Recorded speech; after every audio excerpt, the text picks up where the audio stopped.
எப்ப நினைப்பீங்க இஸ்லாமிய சட்டம் தெரியாட்டி நினைப்பீங்க. தெரிஞ்சிச்சுன்னு வைங்க, உங்களுக்கு கடமை இருக்குல்ல, நீங்க ஞாபகப்படுத்துவீங்க, உங்களுக்கு பள்ளியா டைமாட்டு போங்க தொழுது வாங்குவீங்க. இப்ப எப்படி ஒரு நல்லிணக்கம் ஏற்படும் பாருங்க. அப்ப ஒவ்வொரு மதத்தினுடைய முறைகளை தெரிந்து கொண்டு அவங்க அப்படித்தான் செய்வாங்கன்னு நினைச்சு தங்கள் இது அடுத்தவர் மீது திணிக்காம இருந்துட்டாலே போதும், எந்த காழ்ப்புணர்ச்சியும் வராது, எந்த சண்டையும் வராது. அது போக சண்டைக்கு மதம் மட்டும் காரணம் இல்லை. இந்து மதம்ங்கிற ஒரு மதத்துக்குள்ளேயே ஜாதி சண்டை இருக்கா இல்லையா? முஸ்லீம்ங்கிற ஒரு மதத்துக்குள்ளேயே அங்க பாகிஸ்தான் அடிச்சுக்கிறானா இல்லையா? ஈரான்ல அடிச்சு சாவுறானா இல்லையா? ஈரான் யாரு, ஈராக் யாரு? முஸ்லீம் தானே. ஈரான் முஸ்லீம், ஈராக் முஸ்லீம், சண்டை நடந்துச்சு. அப்ப சண்டைக்கு மதங்கள் மட்டும் காரணமா இருந்தது இல்ல, பலவித காரணங்கள் இருக்கும். ஒரே மதத்தில் உள்ளவங்க ஜாதியின் பேரால சண்டை பிடிச்சிக்கிடுவாங்க, ஊரின் பேரால சண்டை பிடிச்சிக்கிடுவாங்க, மொழியின் பேரால மலையாளத்தனம் அடிச்சு வரட்டினா ஒரு காலத்துல. மெட்ராஸ்ல மலையாளத்தம் கடையை பூரா அடிச்சு முறுக்குனாங்க. அவன் இந்தியன் தான், மொழியால அடிச்சுக்கிட்டு சுத்தம். கர்நாடகாவில் தமிழெல்லாம் அடிச்சு வரட்டினா ஒரு காலத்துல, இப்ப சமீபத்தில். அப்ப இதெல்லாம் வந்துகிட்டு சண்டைக்கு 1000 காரணம் இருக்கு. அண்ணன் தம்பி சண்டை போட்டுக்கிறது இல்லையா? அண்ணனும் தம்பி ஒரு தாய் இருந்தைக்கு பிறந்தவன் சண்டை போட்டுக்கிறான். அப்ப சண்டை போடுறதுலாம் காரணம் என்ன? புரிந்துணர்வு பத்தாவது தான் காரணம். எல்லா தரப்புலையும் மதங்கள் காரணம் இல்ல. மதம் தான் காரணம்னா வேற சண்டை நடக்கக்கூடாது நாட்டில். மத சண்டை மட்டும்தான் நடக்கணும். எல்லாம் நடக்குது, நிறச்சண்டை, மரச்சண்டை, பொருளாதாரத்தில் ஏற்றத்தாழ்வு சண்டை, தொழிலாளி முதலாளி சண்டை, ஒரு வகை இல்லை சண்டைக்கு. அதனால புரிந்துணர்வு வந்துருச்சுனால எல்லாம் சரியா வந்துடும். அதான் செய்யணும். மைக்க கொடுங்க. அதாவது 2 கேள்விகள். ஒண்ணுதான். முருகானந்தம், ராமேஸ்வரம். சரி, ஒண்ணு கேளுங்க. சரி. அதாவது சரியத்து சட்டம் இருக்கு, அதற்கு எதிராக சரியத்து சட்டத்தரசு பிரகாரம் தான் இஸ்லாமியர்கள் நடக்கணும் அப்படிங்கிற மாதிரி இஸ்லாத்துல இருக்கு.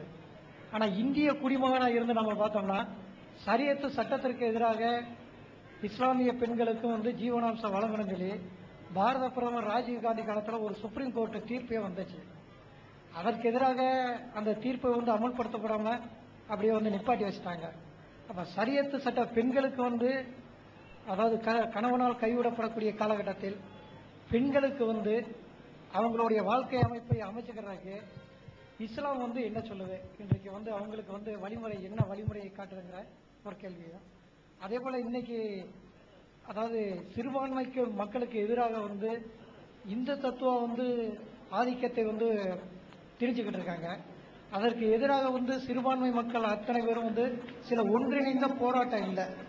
அவங்க போராடக்கூடியவர்களை கூட தனிமைப்படுத்தக்கூடிய வகையில தான் சிறுபான்மை மக்களுடைய நடவடிக்கை என்பது, அது அரசியல் ரீதியாக இருந்தாலும் சரிதான், பல்வேறுபட்ட நடவடிக்கைகள் என்பது அந்த இந்த தத்துவம் சிறுபான்மை மக்களுக்கு எதிராக ஆதிக்கப்படுத்தும் பொழுது, ஆதிக்கத்தை திணிக்கும் பொழுது அதற்கு எதிராக சிறுபான்மை மக்களுடைய போராட்டம் ஒன்றிணைந்த நடவடிக்கையாக இல்லாம தனிமைப்படுத்தப்படக்கூடிய சூழ்நிலை இருக்கு.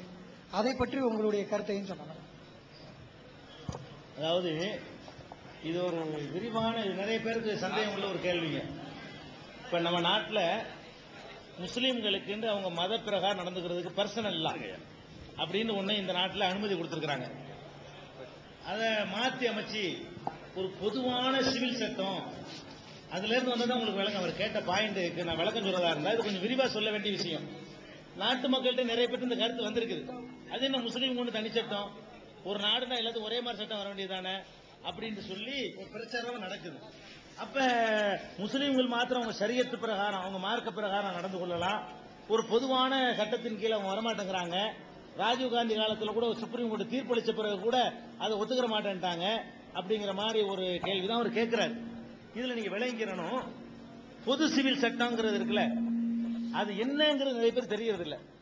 அது நிறைய பேருக்கு தெரியல. யார் எதிர்க்கிறாங்களோ ஆதரிக்கிறாங்களோ அவங்களுக்கு தெரியறது இல்ல.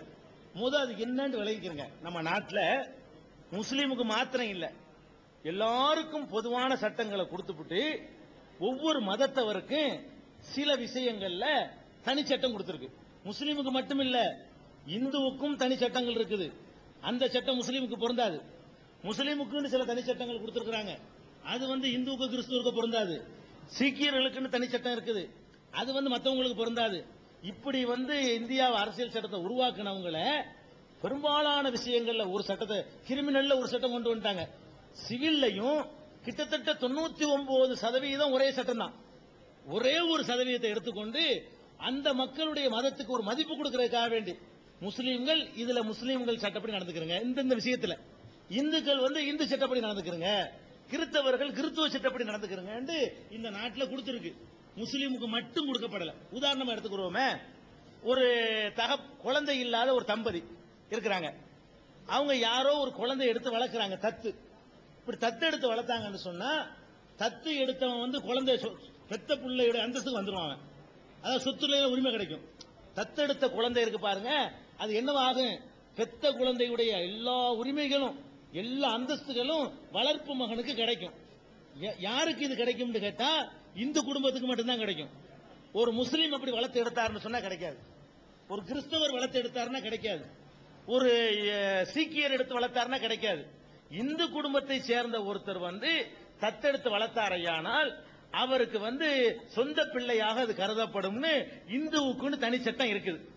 அதே மாதிரி இந்து மக்களை சேர்ந்தவங்க கூட்டு குடும்பமா இருக்கிறாங்க. அதாவது தகப்பன், மகன், அண்ணன், தம்பி எல்லாம் சேர்ந்து கூட்டு குடும்பமா இருக்கிறாங்க. கூட்டு குடும்பத்துக்கு வருமான வரி விலக்கு இருக்குது. நல்லா கவனிக்கணும். வருமான வரிங்கிறதுல தான் நாடே இயங்கிக்கிட்டு இருக்குது. வருமான வரியில டவுன் ஆயிடுச்சுன்னா கவர்மெண்ட் இயங்காது. அந்த வரி தான் சின்ன பொருள்களுக்கு போடுற வரிலாம் வரி கிடையாது. வருமான வரிங்கிறது ஒரு நாட்டினுடைய வருவாயில ஒரு முக்கியமான பங்கு வகிக்குது. அந்த வருமான வரியிலேயே கூட்டு குடும்பங்களுக்கு சலுகை இருக்குது. ஆனா கண்டிஷன் இந்து குடும்பமா இருக்கணும். முஸ்லீம் கூட்டு குடும்பத்துக்கு வரி சலுகை இல்ல. நல்லா தெரிஞ்சுக்கணும். நினைக்கும் இந்த நாட்டில் சட்டம் முஸ்லீமுக்கு தான் தனி சட்டங்கிறீங்கல்ல, அதுக்காக சொல்ல வர்றேன். இந்துக்களா இருந்தாங்கன்னா கூட்டு குடும்பம், அண்ணன் தம்பி எல்லாம் சேர்ந்து கூட்டா இருக்குன்னு வருமான வரியில சலுகை. அதுக்காக கூட்டு குடும்பமா இருப்பாங்க. தகப்பன் மகன் பிரிச்சுக்கிட்டா கூட கூட்டு குடும்பம்னு காட்டிக்கிடுவாங்க. எல்லாம் அந்த பிரிக்கப்படாத சொத்துக்களை வச்சுக்கிட்டு அது மாதிரி செஞ்சுக்கிட்டு இருந்தாங்கன்னு சொன்னா வருமான வரியிலிருந்து அவங்களுக்கு சலுகை இருக்குது. இது முஸ்லீமுக்கு கிடையாது, இது கிறிஸ்தவருக்கு கிடையாது, இது வந்து சீக்கியருக்கு கிடையாது. அப்ப எதுக்கு இதை சொல்ல வர்றேன்? என்னமோ முஸ்லீமுக்கு மட்டும்தான் தனியா விட்டுட்டு அவங்கள மட்டும் மேல வச்சிருக்கிற மாதிரி மற்றவங்க எல்லாம் கீழே போட்டு, அப்படி கிடையாது. எல்லா மதத்தவர்களுக்கும் ஒரு சில விஷயங்கள்ல தனித்தனியான சட்டங்கள் இருக்குது. அதே மாதிரி வந்து இந்துக்கள்ல வந்து பதிவு செய்யாம, ரிஜிஸ்டர் பண்ணாம, நோட்டு போடாம கோயில்ல போய் தாலி கட்டினா திருமணம் செல்லும். எங்களுக்கு வந்து ரிஜிஸ்டர் பண்ணணும், ரெக்கார்டு எழுதணும், பள்ளியில ஜமாத்துல செய்யணும், அதை வந்து பதிவு புத்தகத்துல போடணும். நீங்க கோயில்ல போய் மாலை மாத்தி தான் கல்யாணமா ஏத்துக்குவாங்க. கோயில்ல போய் மாலை மாத்திட்டு வந்துட்டீங்கன்னா அது வந்து மேரேஜா ஏத்துக்குவாங்க. அது மாதிரியான சட்டங்கள்லாம் இருக்குது. இல்லைன்னா முஸ்லீமுக்கு தனி, இந்துக்கு தனி இருக்கதான் செய்யுது. மற்ற சிவில் விஷயங்கள் நம்ம உதாரணமா சீக்கியர் வைங்க, சீக்கிய மதத்துக்காரரு அவர் வந்து கூட்டத்துக்கு வர்றாரு. வரும்போது ஒரு அறுவலத்துக்கு வரலாம். அவரு நீங்க வரக்கூடாது. ஒரு பெரிய பிரதமர் நிகழ்ச்சியில கலந்துக்கிற போனா கூட அவர் கிருபான் என்று சொல்லக்கூடிய வாள்ல பாதி இருக்கும், அறவாள், குருவாள், அந்த குருவாளை எடுத்துக்கிட்டே வரலாம். அவர் ஏன்னு கேட்டா அவர் மத சடங்காது. சீக்கியர்கள் கிருபான் வைத்துக் கொள்வது அவர்களின் மத உரிமை என்று அரசியல் சாசனத்தில் எழுதியிருக்குது. இந்தியாவுடைய அரசியல் சாசனத்திலேயே பிரதமரை பார்க்க போகும்போது கூட அப்படி அருவாளோட உள்ள போகலாம். யார் போகலாம்? ஒரு முஸ்லீம் இந்து போக முடியாது, ஒரு சீக்கியர் போகலாம். அப்ப சீக்கியருக்கு மாத்திரம் தனிச்சட்டம் இந்த நாட்டில் இருக்கு. எங்கேயும் கத்தி எடுத்துட்டு போகலாம். ஒரு கலெக்டரை பார்க்க போகும்போது கத்தியோட பிடிங்கி வச்சிருவாங்க உங்களையெல்லாம். சீக்கிய தலைப்பக்கத்து வந்தவரா இருந்தாருன்னா உள்ள விட்டுருவாங்க கத்தியோட வந்தாலும். இது என் மத சடங்கையா, என் மதத்தின் பிரகாரம் நான் இதை வச்சுக்கணும், ஒவ்வொரு சீக்கியனும் வாளோட இருக்கணும் போகும், அதனால நான் வச்சுக்கிட்டு போறேன் அப்படின்றாருன்னா அவர் எந்த சட்டமும் ஒன்றும் செய்ய முடியாது, கலெக்டர் கூட தடுக்க முடியாது. இருக்கா இல்லையா இந்த நாட்டில்? அரசியல் சாசன புத்தகத்தில் இருக்கா இல்லையா? அந்த மாதிரி தான் முஸ்லிம்களுக்கு 4 விஷயங்களில், எல்லாத்திலையும் இல்ல, 4 விஷயங்களில் அவர்களுடைய மதத்தின் பிரகாரம் நடந்து கொள்ள அனுமதி இருக்கு. 4 விஷயத்துல தான். மற்ற எல்லாத்திலையும் எல்லா மக்களுக்கும் ஒரே சட்டம் தான். வட்டி இஸ்லாத்துல வாங்கக்கூடாது. நான் ஒரு இந்து நண்பருக்கு கடன் கொடுத்து, இந்து நண்பர்கிட்ட கடன் வாங்கிட்டேன், நான் கோர்ட்ல போய் நான் முஸ்லீம், நான் வட்டி கொடுக்க முடியாதுன்னு சொன்னா ஒத்துக்க மாட்டான். வாங்கின வட்டி கொடுக்குறாமா. முஸ்லீமுக்கு முஸ்லீம் சட்டம் வருமாங்க? வராது. அது கொடுக்கல் வாங்கல வட்டினா வட்டி தான். எனக்கு இல்ல, முஸ்லீமுக்கும் கொடுக்கல் வாங்கல் இருந்தா கூட கோர்ட்டுக்கு போனா வட்டியோட கொடுன்னு தான் சொல்லுவான். அப்ப முஸ்லீம் எங்க தனி சட்டம் இருக்கு, எங்க சட்டமாக அமலாவும் ஆகாது. முஸ்லீம் திருடி விட்டான், ஐயா கையை விட்டுங்கய்யா, முஸ்லீம் திருடினா கையை விட்டுன்னு சொன்னா கேட்பாங்களா? நீ என்னடா கையை விட்டு சொல்ற, எங்களுக்கு சட்டம் இருக்கிறான்வாங்க. அப்ப முஸ்லீம் சட்டம் ஒண்ணு முழுசா ஒண்ணு எல்லாருக்கும் அமலாகல. இதை நீங்க விளங்கிக்கிறணும். கேசட்டா மாத்துங்க, இல்ல இருக்கு கேசட் மாத்திக்கிறேன்.